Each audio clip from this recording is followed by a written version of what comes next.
If you find you're unsettled listening today, reach out to a trusted friend or go to tradespodcast.com and click on resources. We are men in the trades, forging health in the drug poisoning crisis. This is Off the Clock Toolbox Talk. So I'm glad to be here with Mike Mathers today. Is it Mathers or Mathers is right. How many math classes did you go to at school? Yeah. I went to math. Well, I failed math. That was my dad joke just to start out. I'm glad to be here with Mike Mathers this morning from Wellness Evolved, and I'm Daniel Snyder. I'm happy to be here and just sharing a little bit about my experiences, past experience with addiction. I'm here as a person of lived experience, almost 15 years addicted to heroin. So Wellness Evolved, Mike, your tagline on your website says that Wellness Evolved is a counseling practice built on the foundation of curiosity-driven compassion as an antidote to shame-driven addiction. And I just find that incredibly fascinating. There's so much in that: curiosity-driven compassion, shame-driven addiction. Where do we start with this? Can you tell me how you even came up with that as a tagline and how that motivates your work? Where to start with that is, I've been a clinical therapist, mainly as an addiction therapist, started working out in the downtown east side around 2008. And doing private practice, running groups, working with people. So I just can't believe I can say this, that it's been 15 years, but apparently it has. And what I've noticed over these 15 years, working with people primarily with addictions, and pretty much any behavioral health problem at its root is a problem of self-acceptance. Now, what does that mean? It means we got a relationship with ourselves. A lot of people are not even aware that we have a relationship with ourselves. We do. In fact, it's our primary relationship. It's our first relationship. It's a fundamental relationship. It's the biggest, most important, longest relationship we are going to have for our lives is with ourselves. Yeah. And, we're sort of an island. Everyone's an island. At the same time, we are profoundly social pack animals. Human beings are on the planet, not because we're the strongest, fastest, most vicious, but because we have the biggest, juiciest brains. And that allowed us 30 to 100,000 years ago to get together, to build weapons and tools and band together and work together. And that allowed us to survive. And that's why, for better or for worse, we now dominate the planet. So we're social animals, along with this idea of we need to accept ourselves and have a good relationship with ourselves. We need to have good relationships with other people. Now, the tension between those two things, the need to have a good relationship with ourselves, self-acceptance, or as Gabor Mate says, authenticity, and the need to be accepted by others, connection, or what Gabor Mate refers to as attachment. They're in tension throughout our lives for so many reasons. Because, another piece is, how people are like, I don't care about the past. I don't want to blame the past or make excuses. People come into therapy not wanting to blame the past all the time. Mm-hmm. Okay. And what I say about that is you might be done with the past, but the past ain't done with you. And so ignore it at your own risk. And really what it means is, we are wired in connection with our caregivers in our early lives. It sets a foundation of wiring that influences how we behave for the rest of our lives. It's not carved in stone. It's soft wired. That's the good news. We're influenced. Now, how many things do you guys remember before the age of 5? Here's what I remember. Maybe one, but I would suggest, much lower than 50% for most people. For most people, very little. So what does that mean? It means we're walking around influenced by experiences we can't remember. Most of us. Like, whoa, just if you can understand that, the implications of that are phenomenally huge. And if we just start with that, and this is now where we're getting into curiosity. Again, we don't want to, people don't want to blame the past. Well, the past influences us, and it influences us from our blind spots, from the ways we were treated, from the look on our mother's face when we were an infant and needed something. And not just once, but a repeated pattern of that over time can create an impact. And this isn't about blaming parents. You know, everyone does the best they can, all parents with the resources they have available to them. So this isn't about that, but it's acknowledging, because of our social nature, you know, if babies, we got giant brains, and if we were born fully wired and developed and brain development happened in the womb, too many women would die in childbirth and the species wouldn't have survived. So we're born blobs, and a lot of the brain development for the human being then happens after birth. You know, think about a Bambi, you know, a horse is running within a few minutes of being born.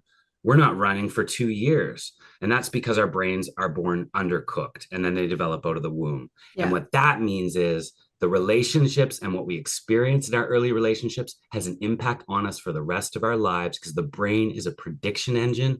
And it says the way I've been treated is the way I'm always going to be treated. Don't assume anything else. And especially if you've been hurt, God damn it, don't assume anything else. If you've been hurt as a child and you don't remember it, and then it sets a pattern and you assume this is how the world is, this is how I am, this is how other people are. No, it's not. It's how you were treated. You didn't remember it, right? But there's a lot to just understand there, and that we don't really can't remember these experiences that have really, really shaped us. And that's just everyone. And now that becomes an argument for curiosity, right? Yeah. Well, it sounds like what you're saying there, Mike, is that curiosity is the key to developing self-awareness. Yeah, it's a mindfulness hack for sure. Yeah, it's a way of just like, well, now, okay, great prompt. Is it okay if I say a little bit more? You know, we have 70 to 100,000 thoughts a day, right? And we're only paying attention about 49% of the time is the stat, right? Very funny. And so, you know, half the time our minds are wandering and we're not paying attention, right? You know. And so exactly what you said, like, be curious about what's going through your mind. You know, have you ever driven somewhere, you know, that you're really used to going all the time, and you kind of get home and you're like, who is driving the car? And I'm not talking about being inebriated or being intoxicated, but I'm talking about actually just, you get home and you're literally like, who is driving the car? Right? Well, you've done it so many times, you do it on autopilot, your mind goes somewhere else. It's the same with our thoughts. If we have certain thoughts over and over again, we stop paying attention to them, right?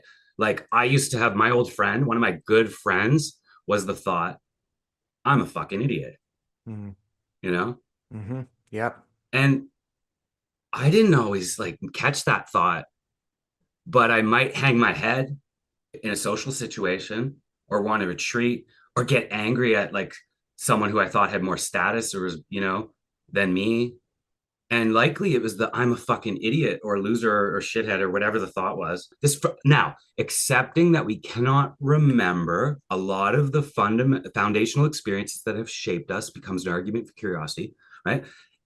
And that accepting that half the time we're not paying attention to what is happening through our minds. And that's not a flaw or something people are doing wrong. That's the way the human being is wired. Most of us, about half the time, we aren't paying attention. So there's some strong arguments for being curious as fuck about what's going through our mind, right? I just wanted to say that this really connects to, we frequently quote Johann Hari on here about how the opposite of addiction is not sobriety, the opposite of addiction is connection. And for years, I've been, when I worked in public schools, this is part of, you know, when we talk about doing, quote, drug education, unquote, I would actually talk about this, about how connection to ourselves, knowing ourselves is as important and probably more important than connection to others, because you have to start with yourself, because you're not going to have a good connection with other people if you don't have a good connection with yourself. And I love that we're emphasizing, you know, social recovery, where like connections with other people. I love that we're doing all that. But we also need to realize that we need to get reconnected with ourselves, because that voice, I'm a fucking idiot. I'm a fucking idiot. Like that's who we have a relationship with most of the time, and we don't even know it. That's exactly. So let's dig into that a little bit, because I completely relate to that, and I've talked about this before. Like in my years in addiction, that was my identity statement. I'd look in the mirror, I'd catch my reflection, I'd be like, "You're a fucking failure. You're a loser. You're an idiot," and that was what I believed about myself. And so I operated in that. With that awareness, kind of maybe a subconscious awareness that was going on, but I'm always looking for the people around me to kind of confirm, Yeah. See, Yeah. he is a fucking idiot. We knew Yeah. it. And so this line, shame-driven addiction, shame is what we believe about ourselves, right? Yeah. And so do you think all addiction is driven by shame? Oh God, such a good question. Okay. Shame is an interesting one. I've started to call it unconscious unworthiness. Mm. Shame's tricky. Shame's tricky. Okay. All feelings we're wired to feel feelings for a reason. You know, there are no negative feelings. Don't call feelings negative. There aren't negative feelings. There's painful feelings or pleasant feelings.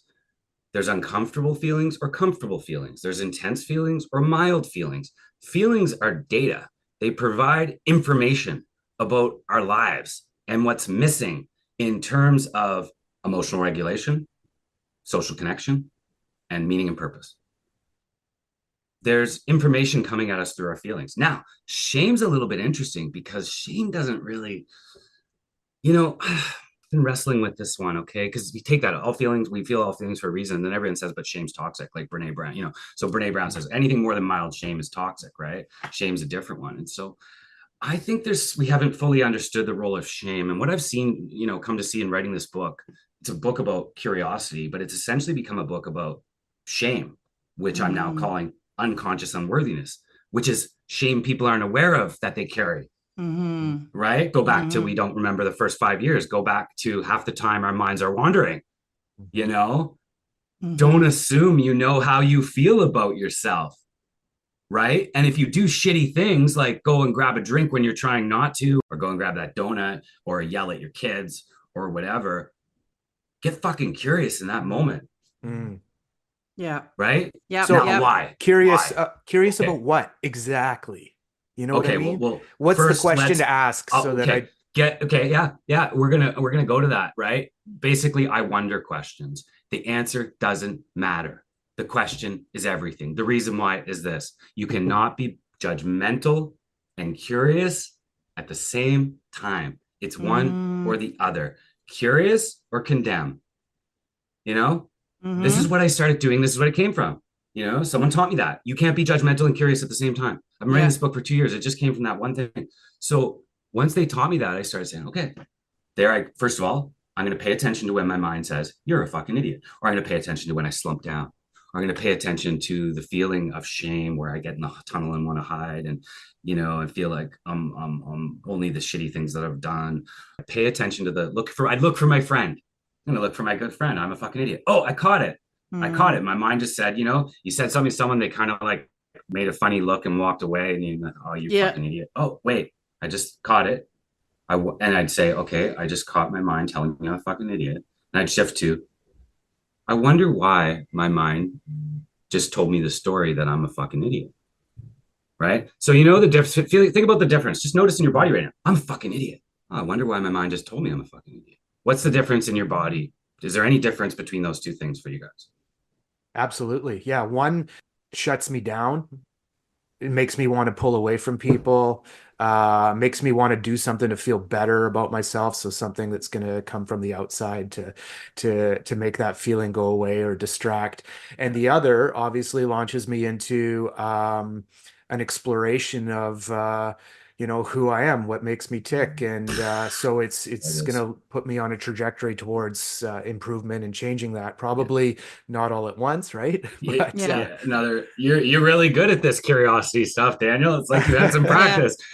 So I felt it. I felt it, Mike, when you said, I was imagining myself in the high school hallway and somebody just gives you that look like you just said something really weird and I'm a fucking idiot comes up. And I totally felt that. And then shifting that, it's just like, the energy just shifts from negative to I maybe not positive necessarily, but more neutral from so negative. You know what it does, and this is what this book about, and I don't hear anyone else saying this, and I don't want to pretend I'm that special, but fuck, it has been working for me in my life. Holy shit, you guys. I totally lost it because of the emotion, but basically what I was going to say is just like started practicing doing that, catching that, and shifting to curiosity. And like you said, it doesn't do much. You do it once, like, okay, sometimes people will go out and they will try to be curious. They'll be like, it didn't work because I didn't feel better. And I'm like, you're not supposed to. That's like saying I went to the gym once and it fucking hurts, so I'm not going to go because exercising is stupid. Yeah. But we want instant gratitude. We need quick fixes. Right, though, right. But we don't want to, we're pain avoiding, pleasure seeking creatures. So what I say is do this curiosity practice like you were going to the gym. Expect to do 3 months before you see any benefits. The benefits accrue in 1% increments. So I guess that's where I was going back to a minute ago before I got emotional about, my journey that I've been on and how curiosity has helped me. And it really, really has. And that's why I'm writing this book. But what I'm saying is exactly what I want to say is what I'm saying that I think is unique about curiosity, because a lot of people are talking about it right now, is I'm talking about curiosity as an emotional regulation strategy. Okay, that's a therapy clinical term. What does that fucking mean? Curiosity helps you cool your jets.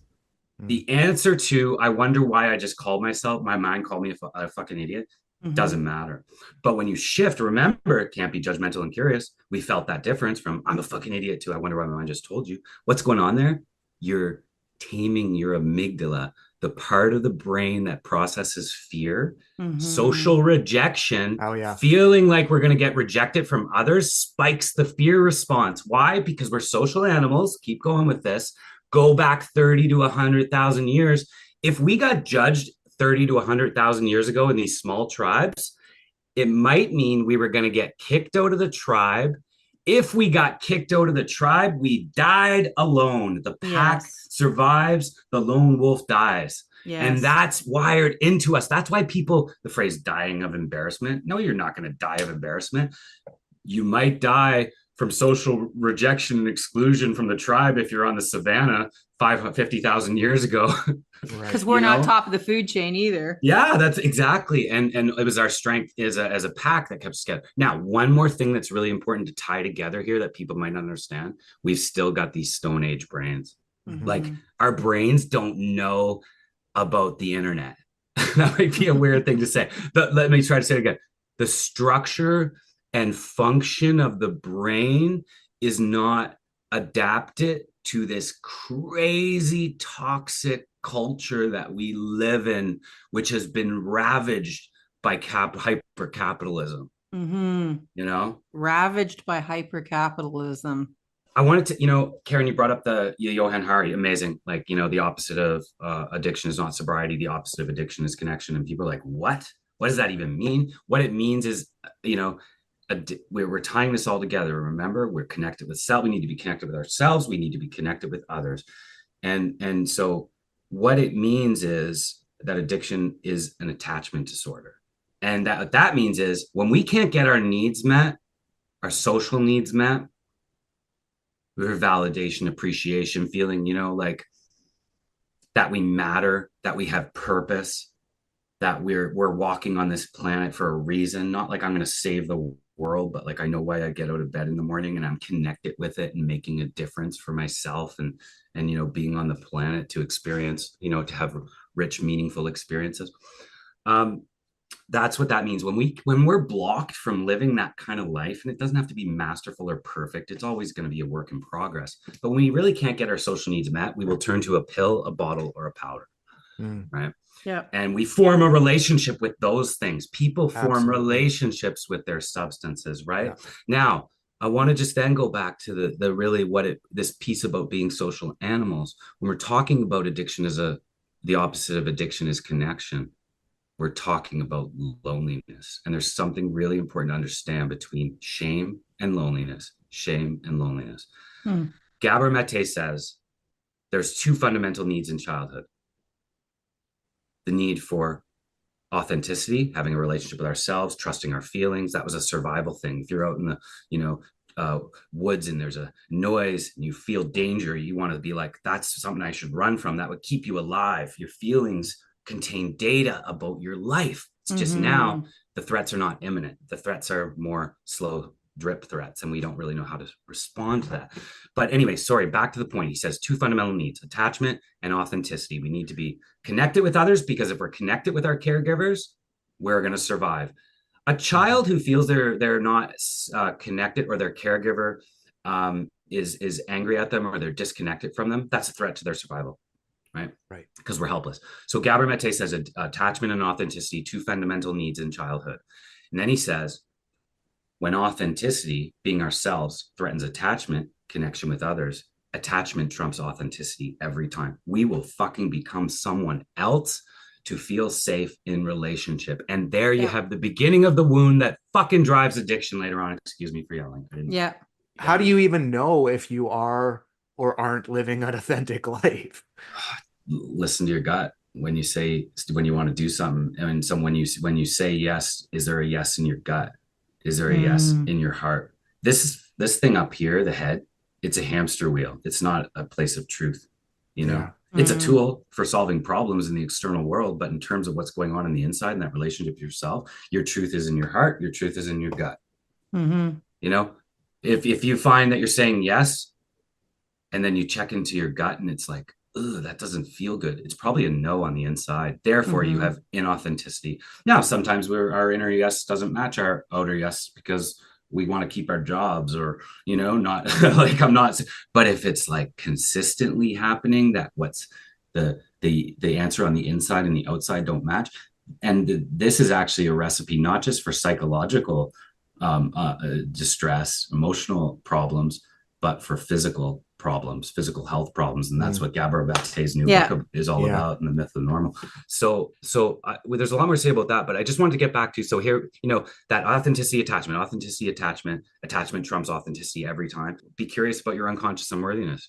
Gabor Mate said that thing about attachment and authenticity, and it was a light bulb. It changed my life. I understood it like this because I found a story inside of me, a hidden story.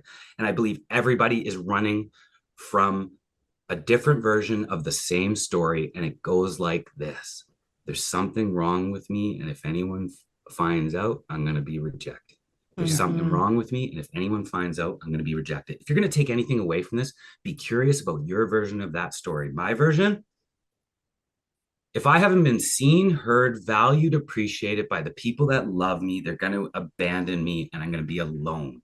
You know, I've never heard my mind telling me that. And I've constructed my understanding of that story from inferences by using curiosity over the years to think about my history. I'm the baby of the family, 5 and 7 years younger than my older siblings. I was the one who was like, you know, life cereal, Mikey likes it. I don't know if you guys remember that ad, but they were like, Mikey likes it. Mikey likes it. We're not going to listen to him, but he's cute. And we're going to like, and I don't remember these things. My family's lovely. I'm not beating up on them.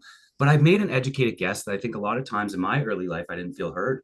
And it has really impacted me. And it's led to that story. And I call those stories secret agreements. We get wounded early in life. We make a secret agreement. It gets stored in the background, in the dark.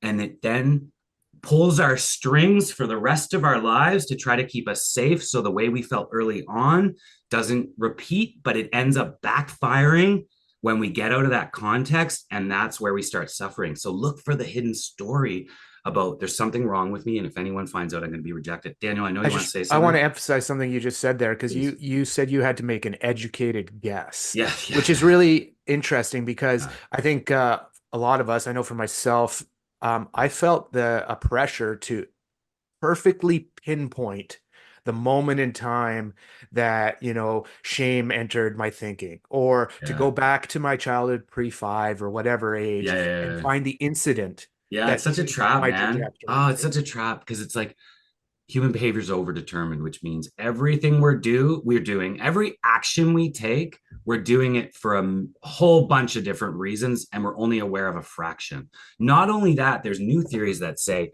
we make a decision emotionally, and a millisecond later, we invent a rational reason for why we're doing it. I mean, I can't get into the implications of that, but I'll just let you know again, they're fucking mind-blowing if you think about it. Right? That we're doing things and then making up reasons later. We're doing things for emotional reasons. And now we're getting this idea of undigested emotion. This is another thing that I think curiosity helps with. We all carry undigested emotion. What's that? That's the shit that happened early on, and it was too painful to process because we were too small and didn't know better. So we put it in a backpack and we carry the backpack, or as I like to say, the grief case. We put it in the grief case so we don't have to grieve it. We carry the fucking grief case. It gets heavy. It weighs us down. taking a drink lightens the load, at least it feels like it does, etc. Just open up the grief case and repack it, right? Easier said than done. But I just want to say then, now the other thing is there, loneliness, back to that. So I'll talk to clients about that. Opposite of addiction is connection. And I'll be like, what's your relationship with loneliness like? Oh, I'm not lonely, I've got lots of friends. I say, okay, well, let's look at it a different way. Loneliness is not being alone or not. You can be in a crowded room of people that love you and feel completely isolated. Or you could be on a mountain with no one around and feel connected with all of humanity. Loneliness and alone are not the same thing. I like this definition of loneliness. I think it was Carl Jung who said, loneliness is when you can't speak the truth of your heart to the people that matter most. Yeah. That's so then brilliant. I asked them, brilliant. So you got people around you, you got friends, you're not lonely. How much do they know about what this piece that you shared with me? I've never told anyone that in my life. Oh, you're displeased in that relationship and you want to set boundaries with them, but you can't because you'll feel like they hurt them. Does anyone know? Does anyone know that? No. So what do? Oh, I stuff it down. And feelings buried don't die. Feelings buried alive don't die. They turn into emotional zombies. They come around the front door and go through our window in the form of addiction, depression, trauma, anxiety. That's the feelings we stuff. And that's why we want to use curiosity to open up the grief case. Thanks for letting me make that. I'm really point. glad I'm that getting we've talked therapized right now. Well, this is great. I'm really glad that we've talked about addiction a fair amount and we haven't mentioned drugs once. Cool, because, right? For me, I think just culturally, we've been obsessed with drugs as the driver of addiction, and I think they virtually have nothing to do with it. They're on the outside, and it's really they're very neutral in terms of the role they play in driving addiction. And it's pointed all that out. It's based on these other factors that are underneath it, the roots and you guys are psyching me up. Can I jump in on riff off that? First question I ask clients when they come in with an addiction problem: tell me all the good things about your drug or alcohol use. Oh yes, please. That's that people need to connect to that. First question, right? Yeah. Like tell me everything it's doing for you. And you know what happens? They're like, dude, do you know how much you cost? If there was good things, why would I be paying this money to come and talk to you about my insides? There's no fucking good things. It's destroying. And it's like, okay, I get it. But you know what? If it wasn't doing something for you, it wouldn't have become a problem. Yeah. And that's because drugs and alcohol are not the problem. They're the solution. Now, are they a good solution long-term for most people? No. When we talk about psychedelics, we're going to talk about the proper set and setting and how they can be, helpful. But what does that question do? Okay, they tell me all they start telling me all the good things, like, oh, it helps me relax, gets out of my shell, I de-stress after work, I don't feel as reactive around my family, I have something to look forward to at the end of the day, it quiets my anxiety, it takes my shame away. Like, okay, wow, how is it to hear yourself say all that? First thing they say, oh, I guess there are some valid reasons. That's why I say, you know what? We do bad things for good reasons. Okay, so shaming ourselves for the things we do to get rid of our shame does not get rid of shame. You can't use shame to deal with a shame problem. And remember, addiction is a lack of self-acceptance. The second thing it does, they are basically telling me their treatment plan. Oh, you can use it to come out of your shell. We need to work on your social skills. Oh, you use it to de-stress. We need to find ways to help you with emotional regulation and relaxing, Oh, it helps quiet your mind from these dark thoughts. Maybe there's a history of trauma and we need to work on allowing them to do that. From that first fucking question, I have their whole treatment journey laid out ahead of me. Now, I'm not saying I know where it's going to go, but I'm saying I know what they need. And this idea that addiction's a moral failing is such bullshit. It's not a matter of willpower. It's a matter of skill power. Yeah. And too many therapists don't know how to help people develop quality of life skills to meet the needs that are unmet, that addiction comes in and solves. And so I just get passionate about this topic because we need to unshame this whole fucking thing. Yeah. And, and then, I just wanted to say that about, that is the first question I asked for. And then I ask, tell me all the bad things it's doing. And they get a sense of that, and that can also be motivating. And then we kind of come up with a plan based on there. So I would encourage people to say, rather than look at what's wrong with your use, or if you have a family member that's using, Mhm. have this conversation with them when they're not using, when things are calm. Hey, I don't want to advise. I don't want to tell you what to do. I don't want to judge you. I just want to hear about your use and what you get out of it. Mhm. And then shut up and listen and watch them start to open up more to you about their lives, or watch you start to feel less shame for why you're doing what you're doing.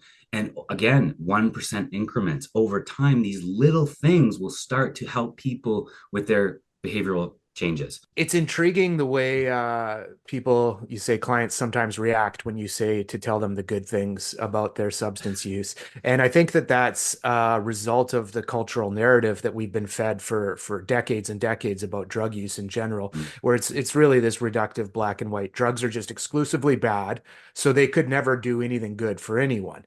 So I think this segues us into psychedelics a little bit, how someone is probably coming somewhat open-minded if they're curious about psychedelics as a solution to a substance use disorder. So and I want to add to that too. I want to widen it even beyond what Daniel was saying about drug use being pathologized and whatnot.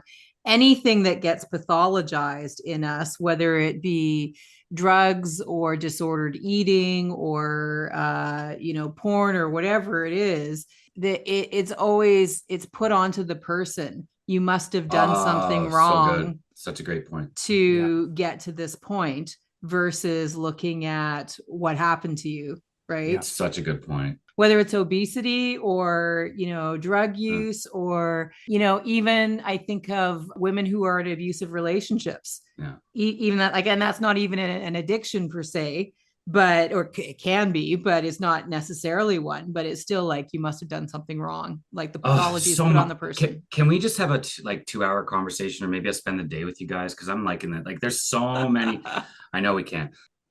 Again, Gabor Mate's point from this new book, The Myth of Normal, not an easy read.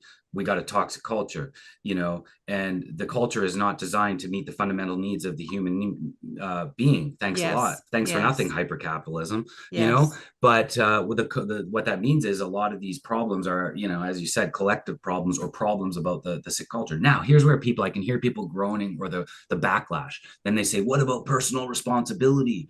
Well, again, we are social as fuck, wired to need others. This idea that we're just we can bootstrap ourselves. You can, but not by being hard on ourselves. It's like you can't, being really hard on yourself or shaming yourself or saying, I'm going to be personally responsible, I'm going to do this. I mean, there's some value in that, but doing it in a really harsh way, in the way our society does, and the way we morally blame people for the ways they didn't get their needs met early on. It's like convincing them they need to put their foot on their own neck and push down harder, where they yell at themselves for being a piece of shit for not being able to get up out of the mud. A lot of therapists are making a huge mistake. Self-compassion's all the rage. People go to therapists. You got to love yourself and just gratitude and, journal and think positive. Oh God. The toxicity of forced positivity is a real thing. I'm not saying think negative. I'm saying think what you're thinking and be curious about it, and allow yourself to feel your feelings as they come up without judging yourself for having them. And if they're painful, anyway, my point is this. I started working with people that were full of self-loathing. And what I noticed is when you tell people who are full of self-loathing, their problem is that they don't love themselves and they need to try to love themselves. They go out and try to love themselves, and they end up falling flat on their face because they suck at it, or they think they do. And then they feel like it was another thing they failed at, and they feel worse.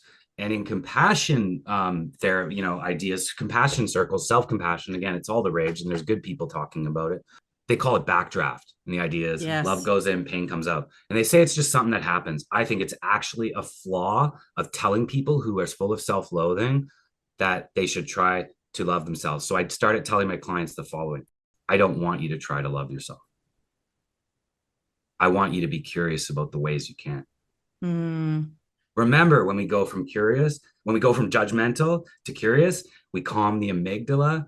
We go into wise mind, Daniel, that part that you were talking about. It's an emotional regulation strategy. It cools the jets. We can think better. We're more likely to do something that's going to help our lives in 3 days, 3 weeks, 3 months, as opposed to the next 3 minutes helping us feel better, and like short-term pain, long-term value, right?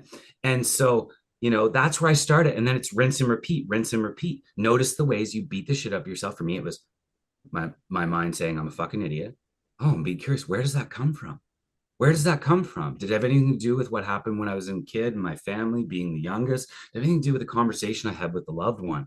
I wonder if it had anything to do with this interaction with this cashier and if they reminded me of someone important from my life. And I kind of got irritated by that without realizing it. And then I started judging myself. Now, it might sound really wordy. I wouldn't say do all that at once. I'm just giving examples of one of those things people could do in terms of being curious. The answer doesn't fucking matter. It's about shifting from judgment to curiosity. You do it once, it does nothing. You do it 100 times, your life will start to transform because you'll develop a more compassionate relationship with yourself. And that's because compassion is not a starting line. Curiosity is. We're making a great mistake when we're telling people they need to be compassionate in the face of their self-loathing. It's like people being, we're going to run a race, okay? I want you to get in the starter's block. Ready, get set. Why aren't you at the finish line? Everyone else is done. Yeah, I can see that. I can see that. Thanks for letting me get that piece in. It's been amazing to have this conversation. And I really just thank everyone who's taken the time to listen to this. And if you'd like to find out more or work with me or my team, I encourage you to go to wellnessevolved.ca. It's Wellness Evolved Counseling is my therapy practice. I'm on Instagram, I'm on Facebook. The website is wellnessevolved.ca. And I'm writing a book, as I said, Curious AF, and I hope to release it by the end of 2024. And there's a link on my website where you can sign up for notifications about the release of the book. Just reach out if there is questions or you want to find out about how to work with me or my team. Off the Clock Toolbox Talk has been a Fraser House Society project, executive produced and co-hosted by Karen Jansen, managed by Delan Young on the traditional, ancestral, and unceded territory of the Coast Salish peoples. Production of this material has been made in part through a financial contribution from Health Canada. The views expressed herein do not necessarily reflect the views of Health Canada or Fraser House Society. The content of this podcast is conversation between people with living experience and should not be taken as professional advice. Special thanks to Wellness Evolved for standing behind our tradespeople in the drug poisoning crisis. Wellness Evolved is a counseling practice built on the foundation of curiosity-driven compassion as an antidote to shame-driven addiction. Visit wellnessevolved.ca. Help save lives. Go to tradespodcast.com to find tools and tips to promote the podcast on your site with minimal stressors. Like us on socials, Instagram at offtheclock.toolboxtalk. Send us constructive feedback in any form you'd like. tradespodcast@gmail.com. Help us, help you.